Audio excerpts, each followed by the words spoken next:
السلام علیکم ناظرین، آپ دیکھ رہے ہیں فلائی نیوز۔ باندھی سے خبر شامل کرتے ہیں سکندر علی جمالی کی۔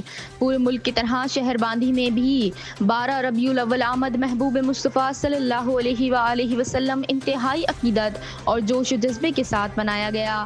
اس سلسلے میں ممتاز عالم دین سید ضیاء اللہ شاہ جیلانی اور مفتی صاحبزادہ افتخار احمد عباسی کی سرپرستی میں ایک انتہائی شاندار ریلی مرکزی عیدگاہ سے نکالی گئی، جو کہ شہر کے مختلف راستوں سے ہوتی ہوئی نیشنل پریس کلب باندھی پر اختتام پذیر ہوئی۔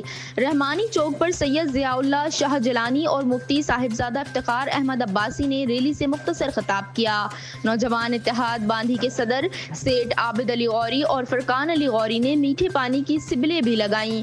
ریلی میں شریک معزز علماء کرام اور عاشقان رسول کا مختلف مقامات پر سماجی اور مذہبی شخصیات کو پھولوں کی ہار پہنا کر شاندار استقبال کیا گیا۔ نیشنل پریس کلب کے سامنے بھی علماء کرام نے مختصر خطاب کیا۔